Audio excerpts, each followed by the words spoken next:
1953-54 సంవత్సరంలో మన ఆంధ్రదేశ పర్యటన వచ్చినప్పుడు విజయవాడలో ఒక ఆధ్యాత్మిక కార్యక్రమం నిర్వహిస్తూ అప్పుడు ఆ కార్యక్రమానికి సుమారు ఒక 20,000 మంది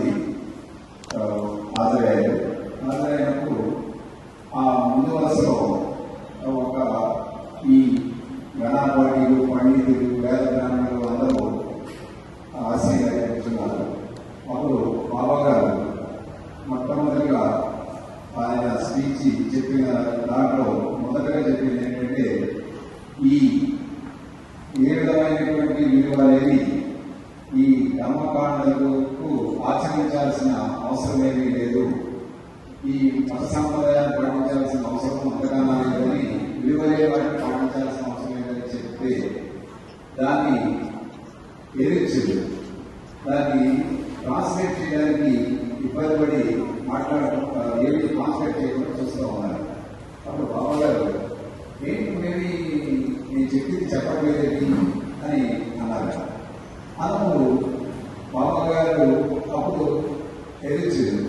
బాబా గారి దగ్గరికి వచ్చి, నువ్వేంటి బాబా ఆ ముందు వరుసలో వాళ్ళందరూ అలా కూర్చుని వాళ్ళు మన కార్యక్రమానికి వస్తే మరి నువ్వు ఇలా చెప్పమంటున్నావు, ఇప్పుడు వాళ్ళందరూ ఎదురు తిరిగారంటే ఇప్పుడు దీన్ని రక్షించడం నా వల్ల కాదు అని అన్నారు.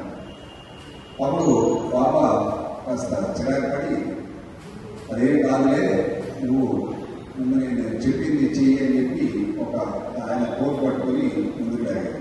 అప్పుడు ఇక చేసేదే లేక నేర్చు ఒక ఈ విషయాన్ని మనకి ట్రాన్స్లేట్ చేసి చెప్పడం జరిగింది. ఆయన ఏంటంటే, ఏదైనా జనబాహుళ్యానికి చెప్పేటప్పుడు ఈ ఆచారాలు కానీ పంతులు కానీ జరిగేటప్పుడు వాటిని ఒక మనస్సు లేకుండా ఆచరించడం వల్ల దానివల్ల ఏ విధమైన ఉపయోగం లేదు అని తెలియజేస్తూ, గతంలో మన అవతార కాలంలో వచ్చినటువంటి మహమ్మద్ వచ్చినప్పుడు మహమ్మద్ గారు ఏం చెప్పారంటే, రంజాన్ పండగకి 40 రోజులు ఉపవాసం చేయమని చెప్పారు. ఈ ఉపవాసం చేయబట్టి ఉపవాసంలో అప్పుడు ఈ 40 రోజులు వాళ్ళు తినకూడదు. ఈ తినకపోవడం వల్ల ఏం జరిగేదంటే, ఆ కాలంలో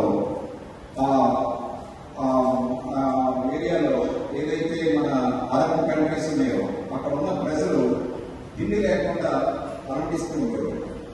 ఆ 40 రోజులు వాళ్ళు ఉపవాసం చేయడం వల్ల ఏమయ్యేదంటే, అది దానివల్ల పేద ప్రజలు పడుకున్న ఆహారం తినగలిగేవారు. తర్వాత అలాంటి సందర్భంలో ఒక అవతారం చేసే ఒక ప్రకటనని మనం ఈరోజు ఒక తంతులాగా ఒక ఆచారంలాగా తీసుకొచ్చేసేది.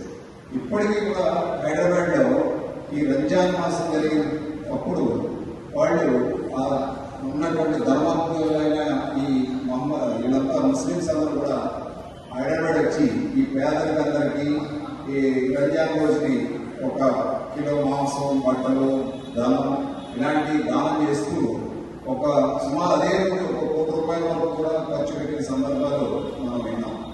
ఇవన్నీ ఏంటంటే, ఇలా చేసేది ఏమవుతుందంటే, ఇవేం చేసినా సరే ఒక మనసు లేకుండా చేయడానికి కరెక్ట్ కాదనేది బాబా గారు ప్రతి క్షణం మండలి సభ్యులకి చెప్తూ ఉండేవారు. దీనికి అలాగే ఇప్పుడు మనం లక్షపత్రి పూజ అనేది మన సాంప్రదాయంలో చేస్తూ ఉంటారు.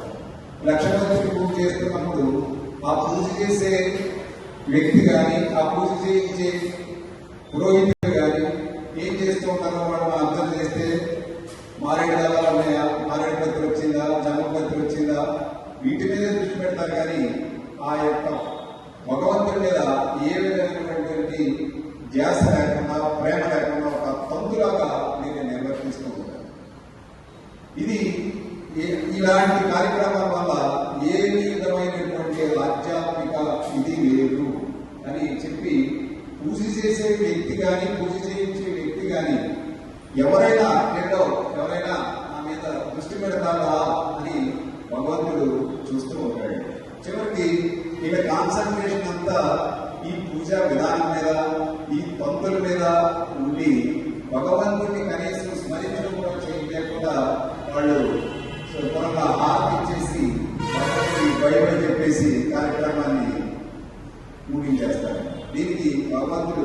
నిరాశ చెంది నిరాశతో వెళ్ళిపోతాడు. సో ఈ విధంగా ఏం చెప్తారంటే బాబాగారు ఆధ్యాత్మిక కార్యక్రమాన్ని చేయొద్దని అలా నువ్వు చేసే దాంట్లో ఒక యాంగిల్ మార్చు. అంటే నువ్వు ఏం చేస్తున్నావో చేసే విధానంలో నువ్వు యాంగిల్ మార్చితే దీనికి విలువ ఉంటుంది తప్ప ఒక తంతులాగా ఒక ఆచారంలాగా దీన్ని చేసుకుంటూ పోతే దీనికి ఏ విధమైన ప్రాధాన్యత లేదు అని చెప్పారు. ఇలా చెప్తూ దీంట్లో ఒక చిన్న కథ కూడా ఉంటుంది. ఏంటంటే ఇది ఒక 50 సంవత్సరాల క్రితం స్టోరీ, ఇప్పుడు కాదు. ఆ రోజుల్లో మనకి మా చిన్నప్పుడు కూడా ఇది ఒక కొండలో ప్రాంతంలో నివసించే ఒక నిరక్షరాస్యుడు ఒక పట్టణానికి వచ్చి ఆయన మిత్రుడితో సినిమాకి వెళ్ళాలి అని చెప్పాడు. సినిమాకి వెళ్ళాలనుకున్నప్పుడు ఆ మిత్రుడు ఏం చేస్తాడంటే, సరే మన ఇద్దరు సినిమాకి వెళ్దామని చెప్పి 2 సినిమా టికెట్లు తీస్తాడు. సినిమా టికెట్ తీసినప్పుడు ఆ సినిమా టికెట్ తీసిన తర్వాత ఆ ఫ్రెండ్కి ఫోన్ వస్తుంది, నీకు అర్జెంట్ పనులు బయటకు రాదు. అప్పుడు ఈ రెండవ మిత్రుడిని ఈయన సినిమా థియేటర్లో తీసుకెళ్ళి నేలలో కూర్చోబెట్టాడు. నేలలో కూర్చోబెట్టినప్పుడు ఇతనికి ఈ వ్యక్తికి ఎప్పుడు సినిమా చూస్తుందో తెలియక తెరవైపు కాకుండా సినిమా ప్రొజెక్టర్ వైపు తిరిగి కూర్చున్నాడు. ప్రొజెక్టర్ వైపు తిరిగి కూర్చుని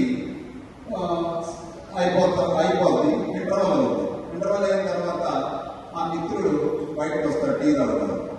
అదే సమయంలో ఎవరైతే కూర్చోబెట్టాడో ఆ మిత్రుడు కూడా వచ్చి ఇద్దరు కలుసుకుంటారు. కలుసుకున్న తర్వాత టీ తాగి సినిమా ఎలా ఉంది ఏంటని అడుగుతాడు. సినిమా చాలా బాగుంది, ఏంటో అదొక రెక్టాంగిల్ టైప్ చతురస్రాకారంలోంచి ఈ ఎరుపు రంగులు పచ్చ రంగులు నీలి రంగులు వస్తున్నాయి, సౌండ్లు ఏవి వస్తున్నాయి, మరి నాకు సినిమా అయితే బాగా ఉంది అన్నాడు. అరే నువ్వు అసలు ఎలా కూర్చున్నావు, సినిమా హాల్లో వెంట కూర్చున్నావు అని చెప్తే ఆయన ఏం చెప్పాడంటే, నేను ప్రొజెక్టర్ వైపు కూర్చున్నాను అని చెప్తాడు. అప్పుడు ఆ మిత్రుడు తల కొట్టుకుని, అలా కాదురా నువ్వు వైపు కూర్చో, నువ్వు తెరవైపు కూర్చుంటే నువ్వు చూసి ఆనందించవచ్చు అని అంటే, అప్పుడు ఆ మిత్రుడు తెరవైపు కూర్చుని సినిమా చూసి ఆనందిస్తాడు. అప్పుడు అక్కడ బయటకు వచ్చిన తర్వాత, అయ్యో నేను ఎంత మిస్ అయిపోయాను, ఇలా నేను అర్థం చేసుకోలేకపోయాను, నేను చాలా లాస్ అయిపోయాను అని చెప్పి బాధపడతాడు. ఈ విధంగా మనం మన కార్యక్రమం చేసేటప్పుడు భగవంతుడి వైపు కాకుండా మనం ఈ పంతుల మీద, ఈ కార్యక్రమాల మీద, ఈ పూజల విధానం మీద ఉండటం వల్ల ఏ విధమైన ఉపయోగం లేదు అనేది చెప్పడానికి ఇది ఒక ఉదాహరణగా చెప్పుకోవచ్చు. అలా ఏంటంటే మనం చేసే పనుల్లో ఎప్పుడు ఏ చేసినా సరే బాబా ఈ ప్రేమగా మనం ఆయన నామాన్ని పలుచుకుంటూ చేస్తే అది ఆధ్యాత్మిక ఉన్నతికి ఉపయోగపడుతుందని బాబా గారు చాలాసార్లు చెప్పడం జరిగింది. అలాగే దీనికి సంబంధించి ఇంకొక డిస్కషన్లో బాబా గారిని అడుగుతారు, సార్ బాబా మరి ఈ మధ్యవర్తుల సంగతి ఏంటి? మధ్యవర్తులు పురోహితుల సంగతి ఏంటి బాబా? పురోహితులు ఉండాలా అని అడుగుతారు. బట్ బాబా ఏమంటారంటే, నీ కొడుకున్నాడా? ఉన్నాడు. నీ కొడుకు ఒక బయట వ్యక్తిని తీసుకొచ్చి నీ దగ్గర తీసుకొచ్చి ఇస్తే ఆ తండ్రి ఆ కొడుకుని ఏంట్రా అందులో ఇక్కడ తీసుకొచ్చామని అడిగితే ఆ కొడుకు తండ్రికి చెప్పారు, నేను స్కూల్లో జాయిన్ అవ్వాలని ఉంది, నువ్వేం మాట్లాడతలేదు, నువ్వు నన్ను స్కూల్లో జాయిన్ చేయమని అందులో నీ చెప్పిన తీసుకొస్తే నువ్వేమంటావు అని అడుగుతారు బాబు. మనకేమవుతుంది కదా, మన కొడుకు మనల్ని అడగటం మానేసి ఎవరు బయటకు తీసుకొచ్చి స్కూల్లో జాయిన్ చేయించాలని అడిగితే మనకేం అర్థమయ్యేది కాదు. మన కోపం చూసి లేకపోతే అంటే తండ్రి నేను అరే నీకు స్కూల్లో జాయిన్ చేయాలని నాకు తెలియదురా, నీకు మాత్రం తెలియదురా, మనం తీసుకురావాలనే కోపం ఎలా వచ్చిందో, అలాగే మన కార్యక్రమం చేసేటప్పుడు మధ్య వ్యక్తులు ఉండడం వల్ల కూడా ఇలాగే ఉంటుంది అని బాబా చక్కగా వివరించడం కూడా జరుగుతుంది. ఇదేంటంటే ఇవన్నీ మనకి బాబా చెప్తూ, అసలు నీకు మధ్యవర్తుల అవసరం ఉందా? నీవు భగవంతుని ప్రార్థించడానికి, భగవంతుని స్మరించడానికి మధ్యవర్తులతో మీకు పనే ఉంది అని చెప్తూ ఇలాంటి కార్యక్రమాల్లో అలాంటితో వారితో కూడా మనకి ఏ విధమైన పని లేదు అనేది కూడా ఒక ఎగ్జాంపుల్ గా చెప్పడం జరిగింది.